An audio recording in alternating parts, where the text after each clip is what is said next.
Broke a fitting in the power steering pump. It's going to be really tough on him to drive it the rest of the day. We'll just have to see what happens. All right, thanks, Robbie. Let's go to Jeff Hammond. Steve, what Robbie's talking about here, we can see our cutaway car. This right here is what they call the power steering pump. This is the line that pressurizes the box itself, and here is the pump that he's referring to. More than likely, this fitting right here, which is on the pressure side, is what's broken. It's a little tubular line. Sometimes it can be kind of fragile. Sometimes rubber can fly up and actually fracture this line and cause it to break and fall off. That's where all the oil came from, while the smoke on the 24 car. Going to make things a little difficult for the 24 car to be able to do good today. Believe me,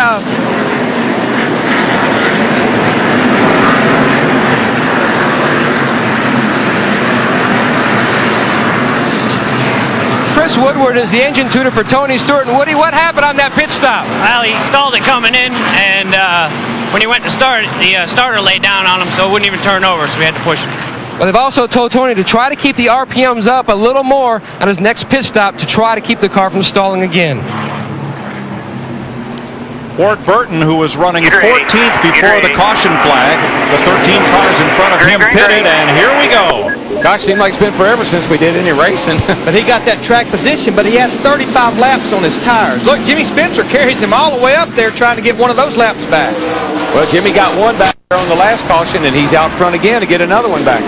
That puts him just one lap down. Whoops. And here's Johnny Benson trying to get back on the lead lap. So much stage riding stuff on the track right now is making it difficult for everybody. The battle for second, Dale Earnhardt Jr. and 8 car ran the high side right there. He got by Terry Labonte. He's working trying to get by Terry Labonte. Left side.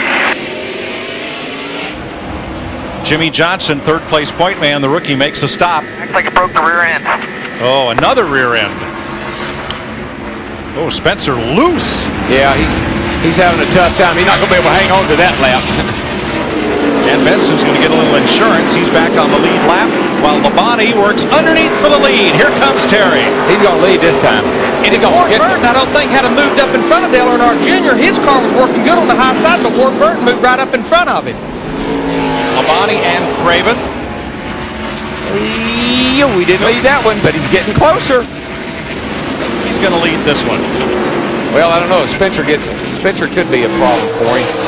He got a good bite off turn 2, a little bit fresher tires than Ward Burton. Depends on where Jimmy Spencer ends up going here, but in front of these guys. Terry Labonte has not led a lap here since 1996. He got this one, boys. Got one. Good job. First lap he's led in Winston Cup since October 2000 at Talladega. Tony's smiling. Nice birthday present for Tony Tiger, who is 5 years older than Terry. Speaking of birthday, happy birthday today to Steve Burns, our man in the pits. How about that? Well, Spencer's loving this because he's not all that good right now, but those guys racing each other like that, allowing him to stay in front of them, and if the caution was to fly, it's another lap for him. He'd be in good shape. And Johnny Benson, he would be back on the lead lap because he's at the tail end of the lead lap now, the 10 car. When you stay out on tires, and with all that stage ride that was on the track and running them down pit road, it takes a few laps for these guys that didn't change tires to get going. That's what's happened to Spencer, I think. Jimmy Johnson's car pushed back to the garage area as this lead battle stays side by side.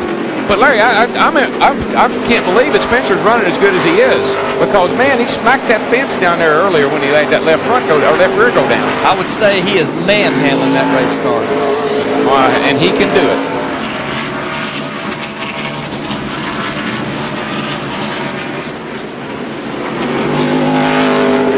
I'm so impressed with the racetrack here. It has those 2 grooves. I mean, Ward Burton just hanging his own up there on the older tires in the second groove. But right now, the biggest problem these two guys have is Ricky Craven in that 32 car. He is right with them now. You know who's smiling is track president Clay Campbell.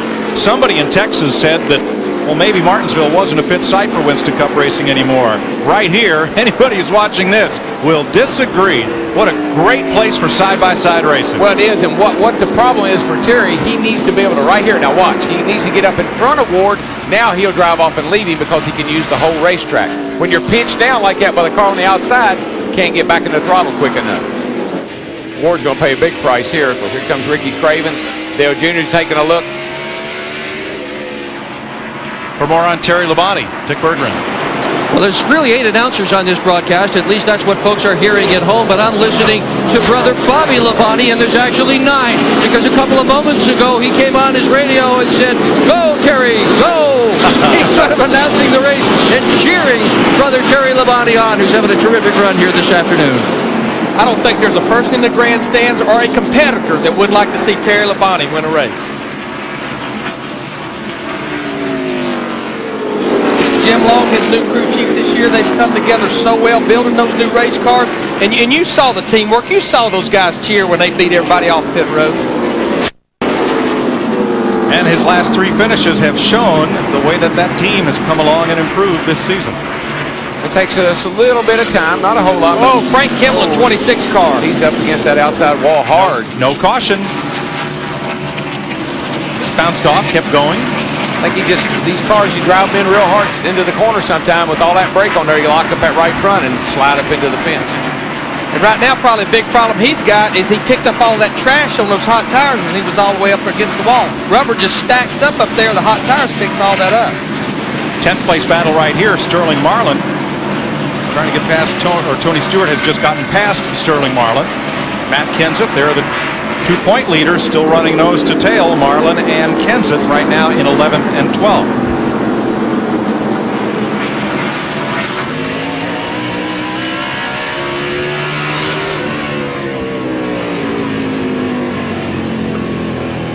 Kenseth's kind of doing what a good point producer would do, staying out of trouble, doesn't have his car all beat up, and hanging with the guy that's ahead of him in the points. And unlike so many racetracks we go to, you listen to Matt Kenseth, how early on the straightaway he rolls out of that throttle.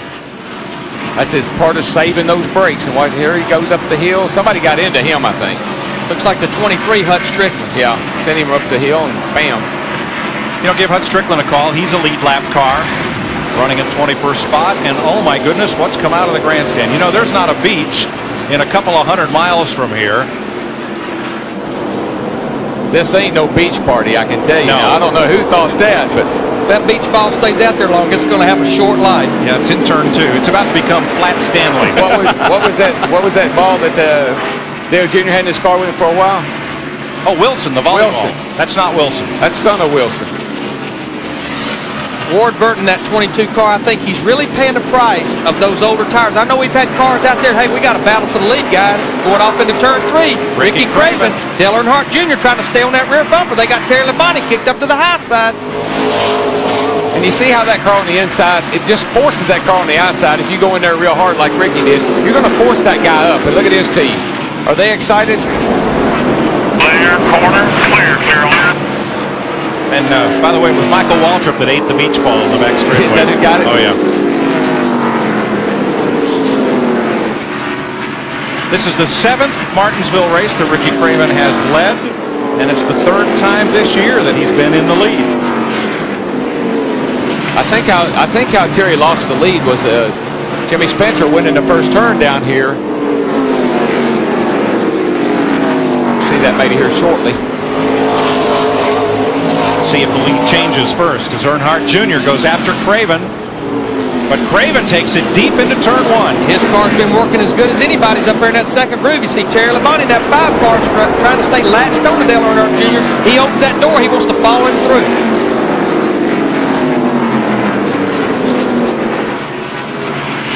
Well, we saw the same thing a while ago with Terry Labonte and Ward Burton. That second groove's working just as good as that bottom groove.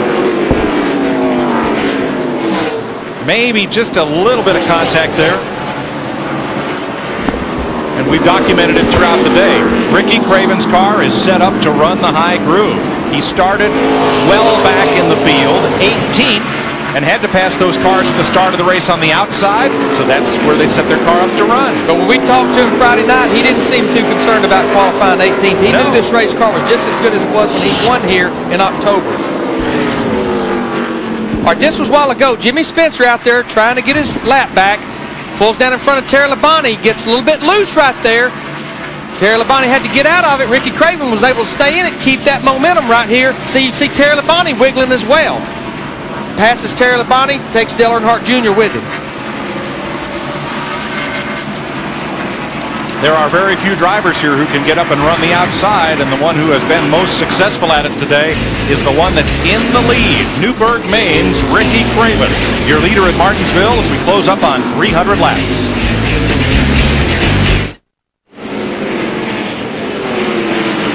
been exciting here at Martinsville, Virginia. There's been some mechanical fatigue, some sheet metal fatigue.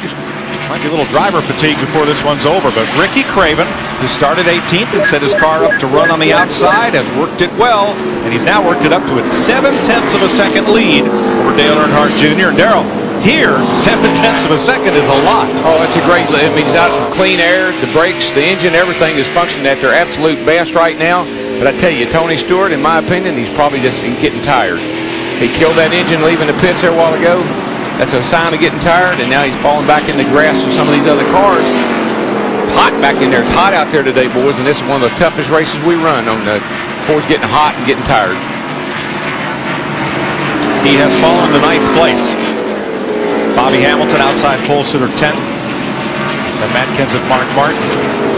There's your second and third following Ricky Craven and the interval.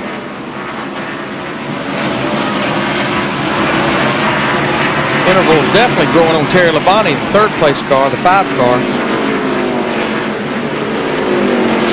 This is when it's easy. You're out front, you got a good race car. Now you just kind of keep that guy behind you just far enough back there so that when you get into traffic, you don't have to worry. Two fellas that are coming into the picture, though, are right behind Terry Labonte, and there they are. Ricky Rudd, the black car, and the green car, Bobby Labonte. Bobby Labonte started 15th. He's just been quietly working his way to the front. Kind of one car about every 25 laps. Here he is in the top 5. Yeah, and Ricky Rudd's another one of those. He's a veteran driver. He's won here. He knows what it takes, and you got to keep the fenders on it and stay out of trouble until about 150 to go. Then you gas it up. 8th place. Stewart passing Rusty Wallace. I used to love to run this race, and I didn't even want him to call my name until there was 200 laps to go. At 300 lap mark, I like to say, you know, he's in the top 10. With 100 to go, I like to be in the top 5, and then all of a sudden, you win the race. You like for him to say, now, where did he come from? Where did that guy come from? I mean, how did he do that? Well, the only name that's been called more often than Darrell's here is Richard Petty's. Darrell has 11 wins. Richard, incredibly, piled up 15 victories here at Martinsville. Get your rear the back. Next to Daytona, this used to be one of the biggest paired races there was. Straight off. You know, there's Mark Martin, his teammate Kurt Busch in the 97 car, Mark in the 6 car. Mark, he started back in 17th, and Kurt Busch started 20th. Now these guys have worked their way up to 12th and 13th. They have their teammate Matt Kenseth, the 17 car, coming here second in the points. He's up there banging on the door of the top 10 and 11th.